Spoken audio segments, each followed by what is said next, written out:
Good evening, Assalamu alaikum rahmatullahi wa barakatuh, and welcome to News in Focus. My name is Faraz Patel.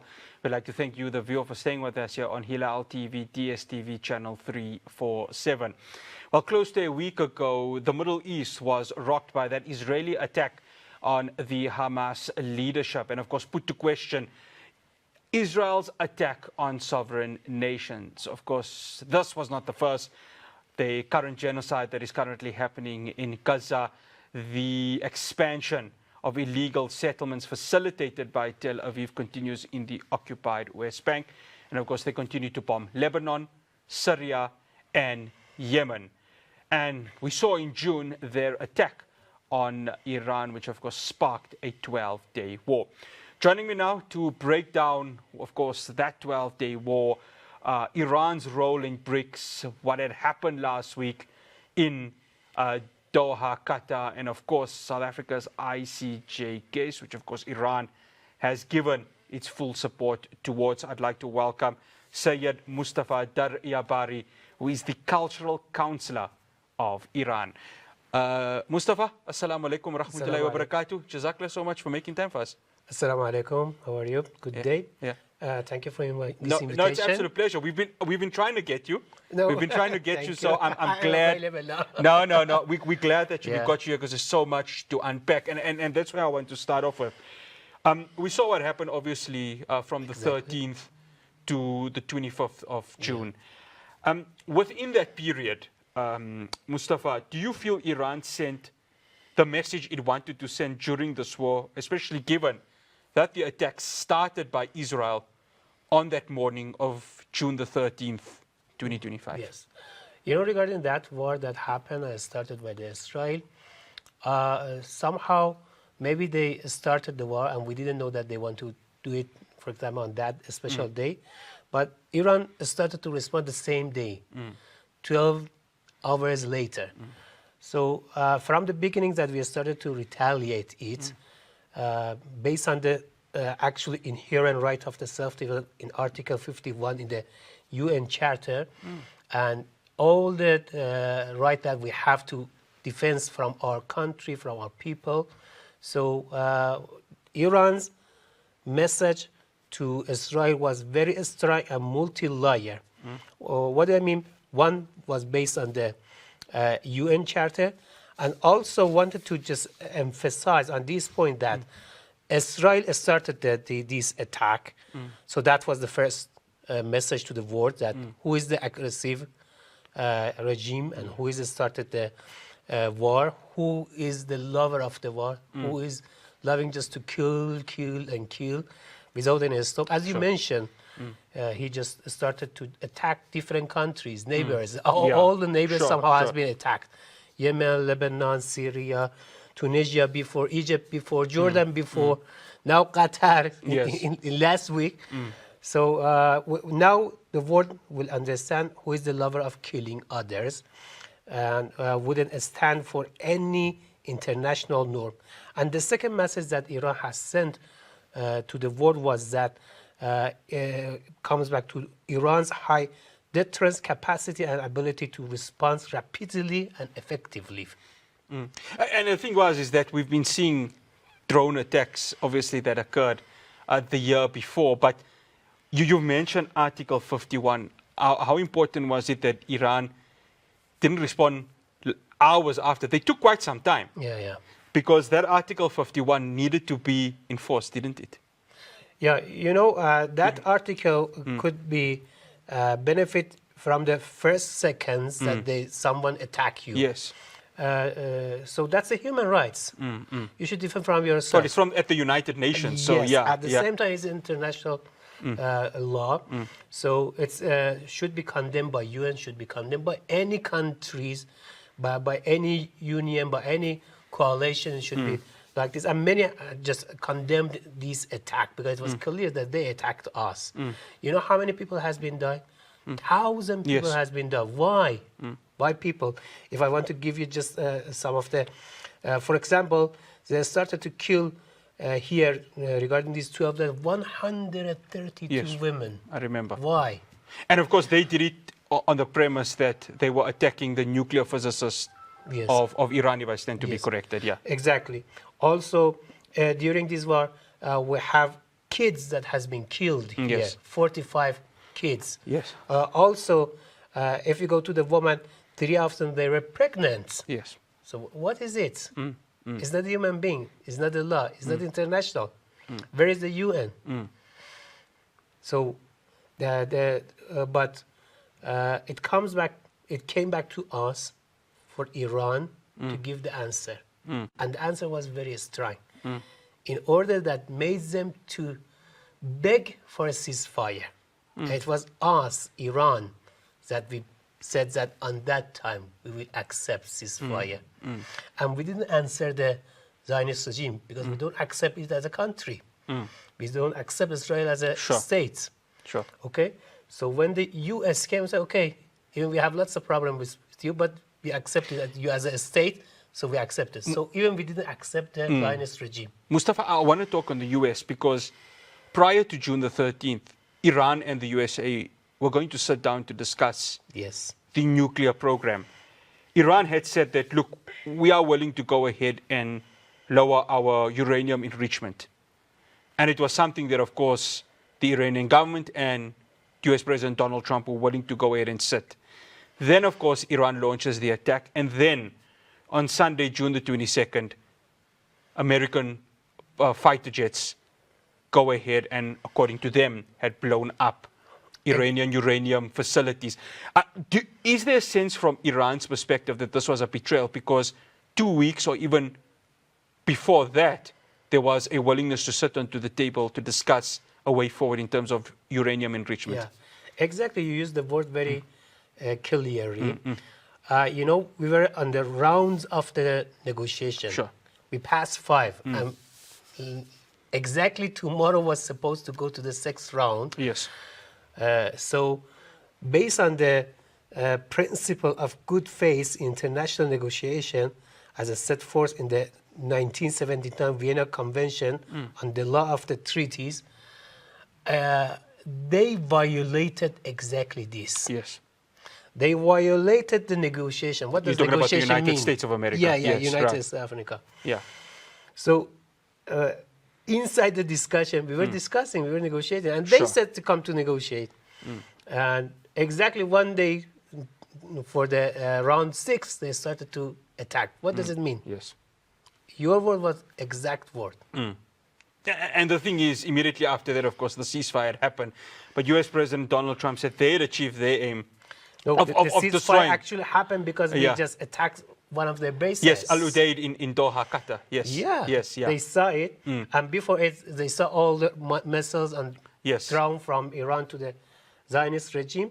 So both this attack, which was the actually right of self-defense to Zionist regime, and also to the U.S. attack, as we just attacked their bases after they attacked our nuclear facility, peaceful nuclear facility. That's very bad that when America attack a peaceful nuclear bases, it signals other country that they don't like any other to have a peaceful energy. What does it mean? Yeah. What kind of human rights such an act is? Mustafa, Israel has sent warnings that they're willing to attack Iran again.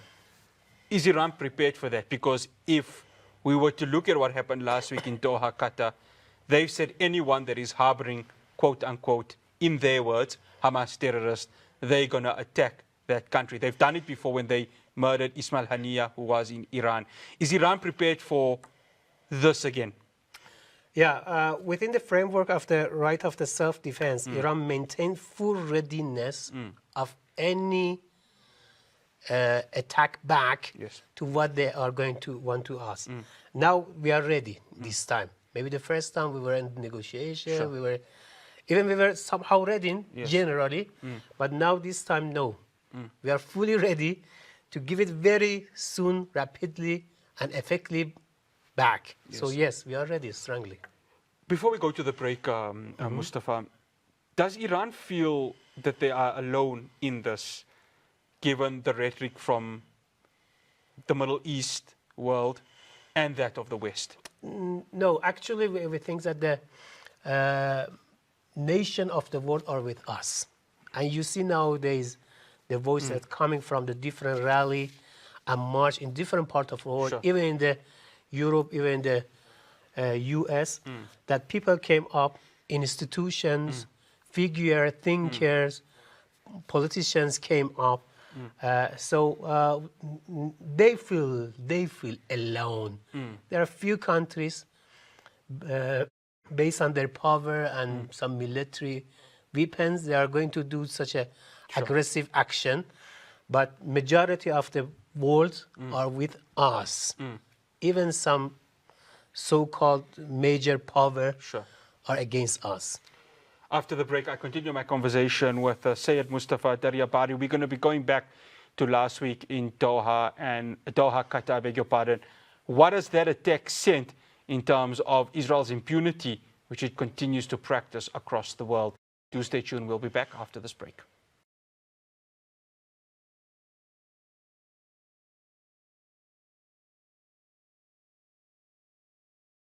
Welcome back to News in Focus. I'm still in conversation with Seyed Mostafa Daryabari, who is the Cultural Counsellor of Iran. Now, the Iranian government has expressed its strongest condemnation to the attacks that happened last week in Doha, Qatar, when Israel launched an attack on the Hamas negotiating team.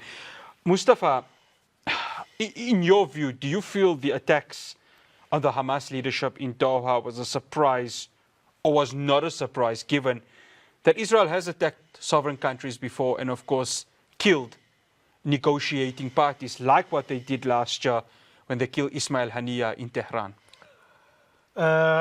Actually, that's a very good question. I like it because to give the answer is like that.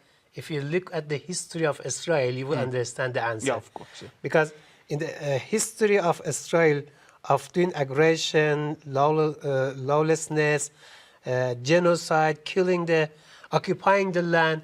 So to say that Israel is going to do these things, actually Israel did during all from the born till now, from the 75 years back till now.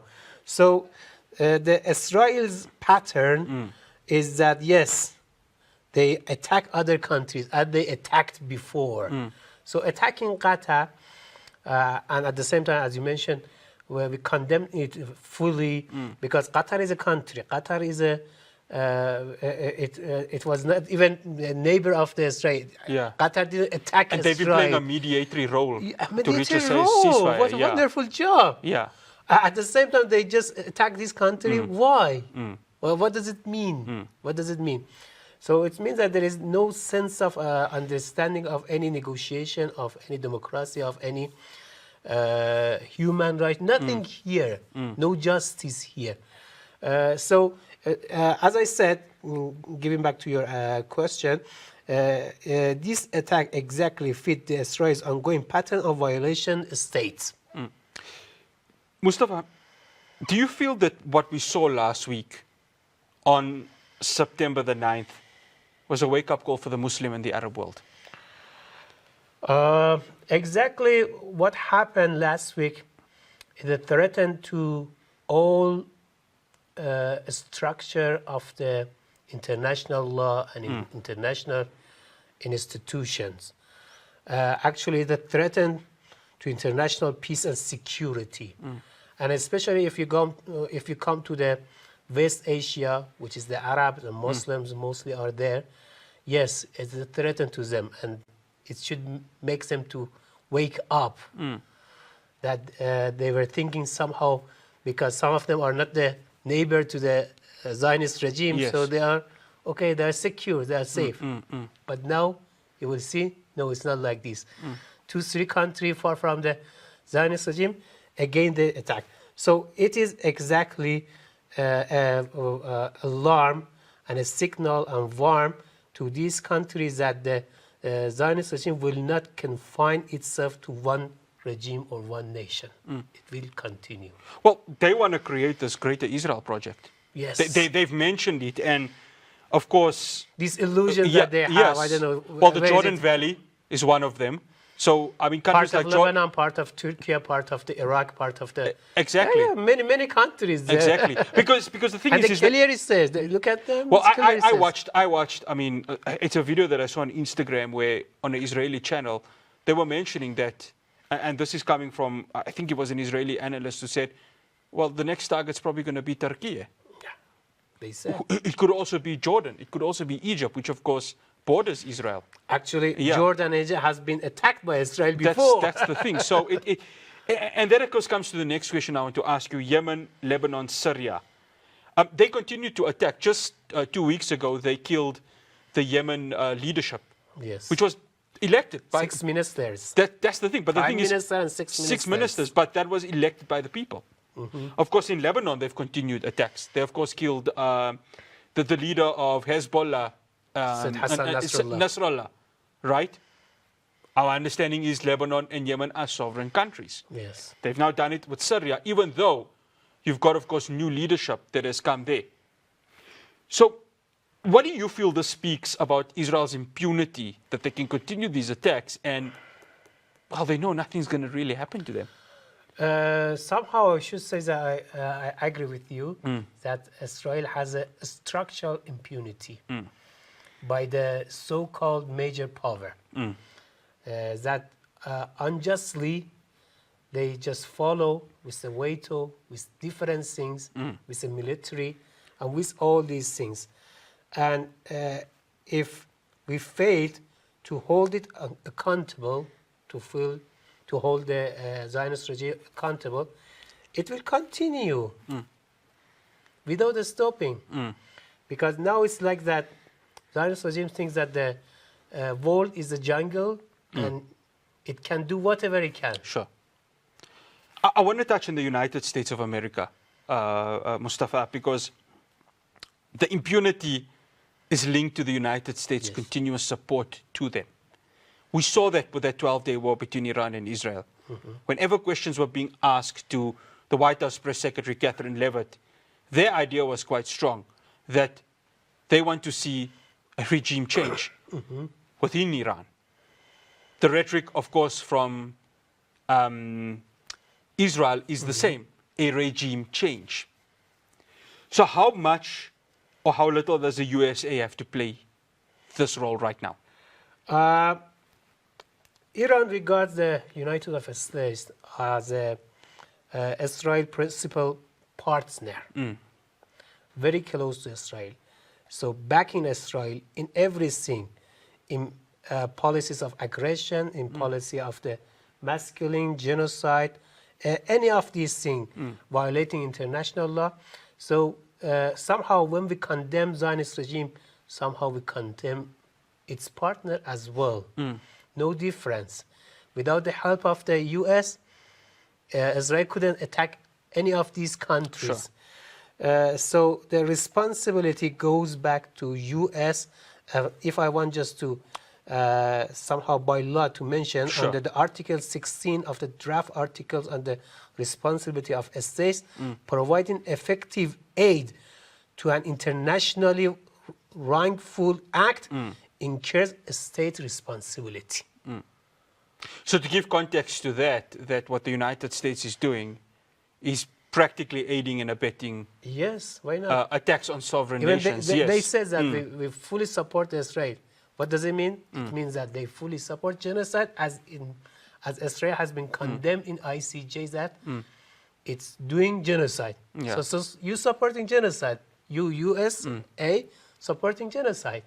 Well, there are Congress members that have come out quite clearly within the United States and says, well, anyone that, we will go ahead, I beg your pardon, and support or go ahead and actually give the thumbs up to Israel in terms of what they're doing in Gaza and in the occupied West Bank. That's very right. Well, I mean, Mike Huckabee, who is the U.S. ambassador to Israel, has practically given the thumbs up for the settler violence that is occurring. Before we go to the break, so refer this, speak of these Congress members to UN. No, but I mean the U.S., the United States Congress members also. I mean, I'm referring to them actually because they themselves have practically, there are some of them who are, of course, allegedly linked to AIPAC, the American-Israeli yes.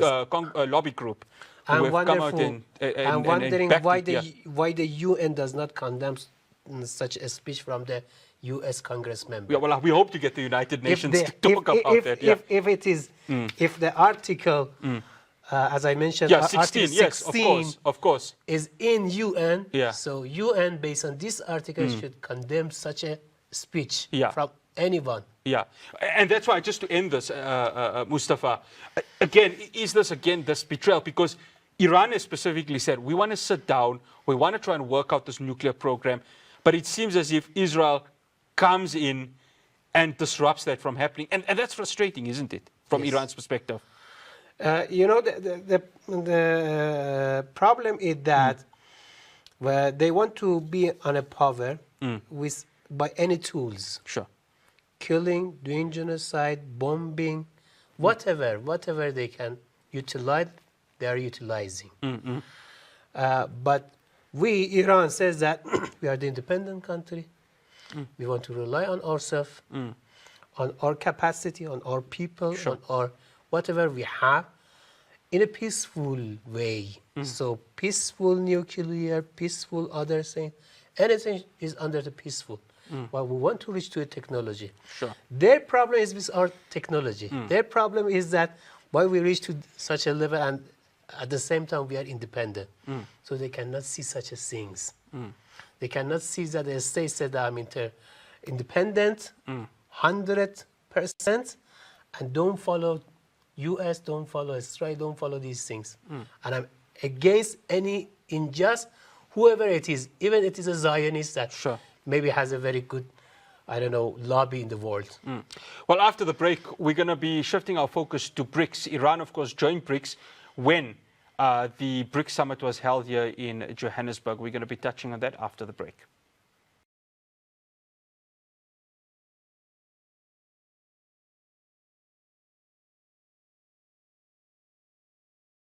Welcome back to News in Focus. Well, 2 years ago, Iran had joined the groups of BRICS nations. Of course, they weren't the only ones. Argentina, who have since left, United Arab Emirates, Egypt, and Ethiopia became countries that had joined the bloc of BRICS nations. Of course, this week, the BRICS nations held an emergency meeting to discuss the high tariffs that have been implemented by US President Donald Trump, especially on India, where they've slapped them with over 50% in terms of tariffs. And if we are to read the Financial Times reports, the US has asked Europe to hit these BRICS nations with 100% tariff imports.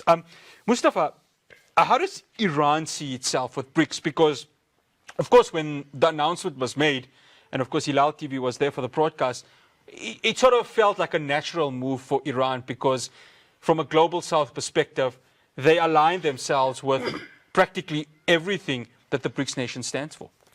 Let me say something about the BRICS before, and after that talk Sure. about the Iran's somehow joining the BRICS. The idea of BRICS is something that we were looking for it for many years. I mean, any justice seekers, a state and nation were looking for this. Why? Because BRICS says that we want to come together, but when we come together, we don't want to enforce each other, force each other. Yes. We want to enrich each other. So it's not like that one country to say that, when you look at the, for example, West, Yes. European, they want to westernize others. Western culture, Western understanding, their money, the dollar should be everything. But in the BRICS, it's not like this.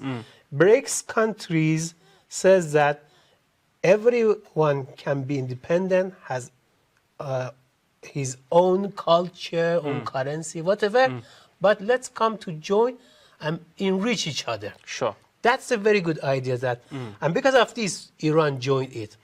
So coming back to your question, Iran sees itself as a geostrategic hub with a significant capacity. First, significant capacity in energy export. Second, capacity comes back to a key transit position. And the third one comes back to the essential connection emerging economies. Sure. Okay, so coming back to this idea, the presence of Iran adds political and security weight to BRICS. So that's what I said, that enrich each other. Sure. So some countries are very good regarding the economy, some are regarding the military, and Iran's geostrategic rule or hub could enrich others regarding this idea.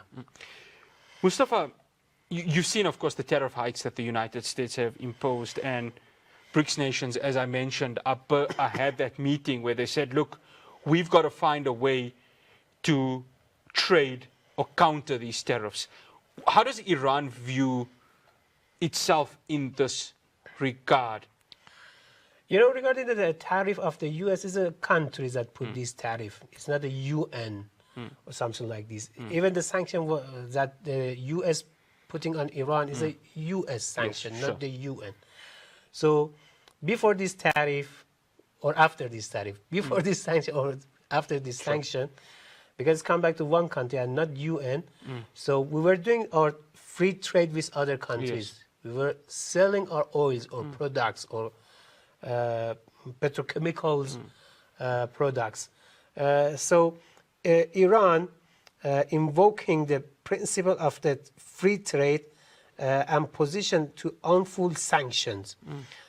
So regarding this issue, if Iran goes to some local currency and BRICS currency, as we are doing somehow now. Do you think we may see the chance of the de-dollarization? I know it's difficult because... It happened. It started. But do you think it's going to be down. successful? Yes. If you look at these 2 years, that the usage of dollar in the trade, international trade, it was 3 years ago was maybe more than 50%, but now less than 50%. Yes. What does it mean? Yeah. It's coming down and down and down.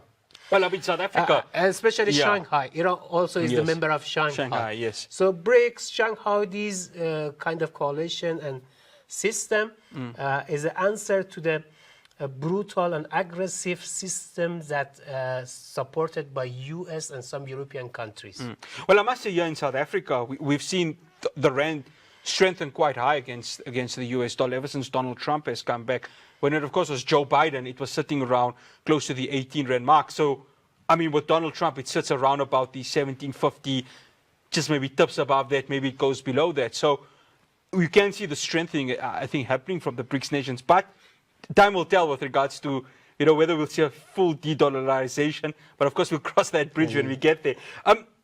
There's been always discussions on multipolarity that has been mentioned by the BRICS nations, Mustafa. What is Iran's view on that, especially now, for the last 2 years, you're going to be seeing the Global South hosting the G20 summit. This year, it's happening in South Africa. Let me say something that from the beginning, we were saying that we don't think that a country can rule all the worlds. So we look at the world that different powers come and rule the world equally and based on justice. So any kind of multipolarity powers is accepted. But just to say that one country come and says that, okay, I'm the ruler, no, it has been rejected from the start of the revolution, 74 years. So coming back to the UN Charter principle of the sovereignty equality, we believe on this by our hearts, by our belief, and we are as a member of the UN. You're right. Mustafa, do you see BRICS becoming larger than it is? Of course, it was 5 nations.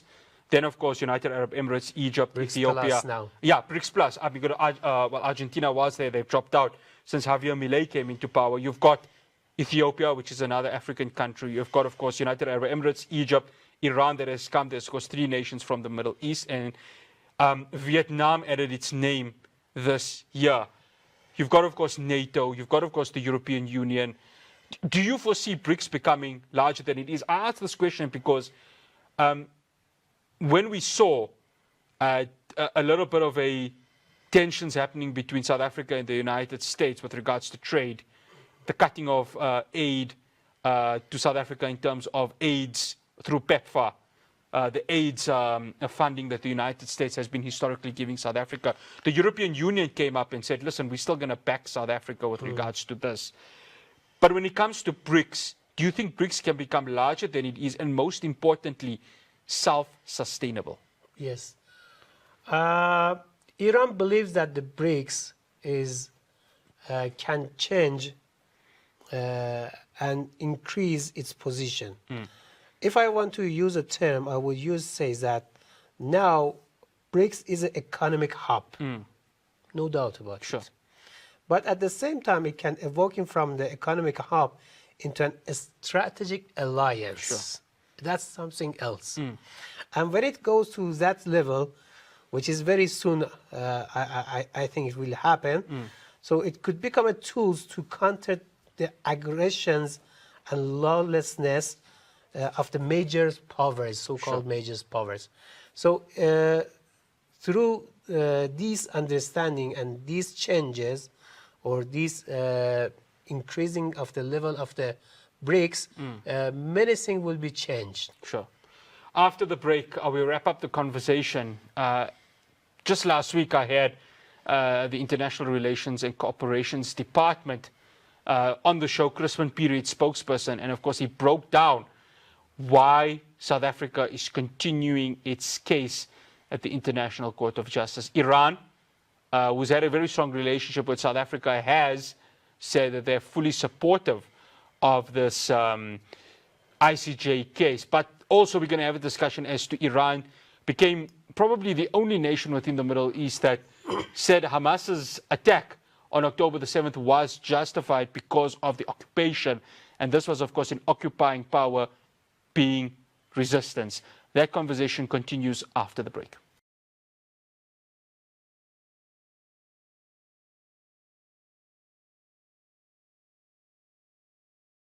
Welcome back to News in Focus. As I mentioned last week, our conversation with Turco, where they said that the reasoning for continuing the International Court of Justice case was because they wanted to uphold the Rome Statute and also uphold international law. Of course, South Africa brought that case to the ICJ for genocide being committed by Israel in Gaza in December 2023. It was the 29th of December. And of course, the case was heard in the middle of January 2024. And of course, the recommendations or the decisions which were unanimously made by the ICJ judges, I beg your pardon, was done at the end of January, which amounted to prima facie evidence of genocide. Mustafa, I wanted to get your response to it, Iran's response to South Africa saying that they are going to go ahead and continue this ICJ case.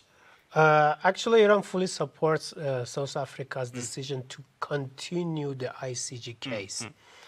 It started, now it insists to continue it.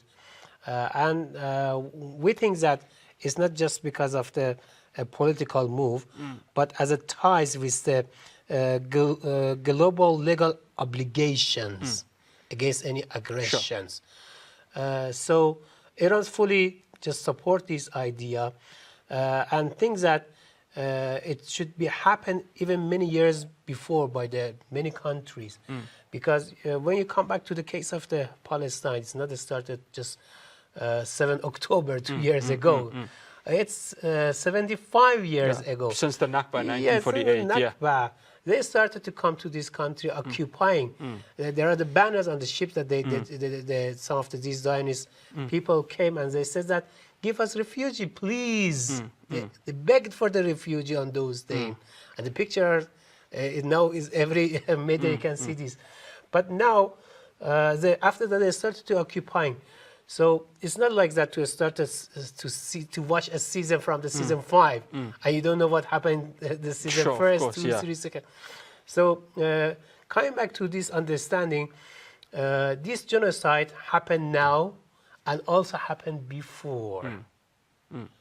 And the idea of South Africa has started to do this is somehow renewing his brand of Nelson Mandela. Somehow the world was saying that where is Nelson Mandela? Now against South Africa came up and said, okay, we are Nelson Mandela. We are the people that we are against any apartheid. And do you remember that famous sentence from Nelson Mandela, deeping understanding the global legal obligations, that when he says that our freedom will be not finished except we just make the Palestine to be free. Mustafa, when October the 7th happened, of course, many would say it's an attack, others say it's a military operation that occurred. Of course, it was the Al-Aqsa flood that happened. Iran was the first nation to say, well, take a step back, because there were many nations, especially even within the Middle East, that had condemned the attack that had occurred. Iran, of course, said that if you look at the UN Charter, that Palestine has every right to resist the occupying power. And of course, Hamas doing what they did, if we were to take it from that perspective, was what Iran had based it on. Why did Iran at the time feel that, look, this is what is written in the UN Charter and it's resisting an occupying power? You know, we totally reject any occupation. I mentioned even in this interview that we don't accept the Zionist regime as a state. How we can say occupier to be a owner? When someone come to your house and occupy your house, kill some of your members of your family, at the same time you accept that you are the owner and give the key to him? Yes. No, it's impossible. We don't accept such a unjust, aggressive action, occupying action. You know, it was a country. Now the Palestine has only few cities and villages. What does it mean? What happened? Where are these people? There we say Palestinians. Where are the Palestinians? So we totally condemn such things, and we totally support Palestine's idea, policy, different things from different aspects. And it becomes kind of hard. I know in this month there's going to be this UN General Assembly that's going to talk on this two-state solution. I know Iran's got a different take on this two-state solution, because this is facilitated by Saudi Arabia and France. But it's difficult to have a two-state solution, which just last week, Thursday, Benjamin Netanyahu at a conference in Jerusalem, where there were a lot of far-right Israelis, and of course, you know of the names Ben Gvir and Smotrich, where he came out and said, there's no such a thing called Palestine state. We reject the idea, and we're going to take all the land. And when you think of it, when you look at it from a neutral perspective, it becomes futile, this UN General Assembly. I want to get your take. It's going to be difficult to sort of sit on the same table with Israel when they're having this rhetoric already there of a two-state solution. That's a very good question that you mentioned, or that subject. You see, we are a republic country. Believing in the vote of the people, believing in the right of the people, whatever you call democracy, republic, those things. The idea of supreme leader regarding the Palestine is that one man, one vote. Let the people come and vote. Whoever are the people, Muslim, non-Muslim, Christian, even Jews who were living in the Palestine. One man, one vote. Nobody would say anything. It's not democracy. It's not the vote of people. So why others should come and decide for the people to say one say, two say, 100 say? Whoa. No, I would like to think that because of the occupation, these are the Western leaders trying to say, well, let's create this Palestine state. But like I mentioned, it becomes difficult when there's continuous occupation that is happening. And of course, the last democratically, and I'll now come to Ismail Haniyeh, who of course had very strong relationships with Iran. Yes. He was the last democratically elected Prime Minister of Palestine.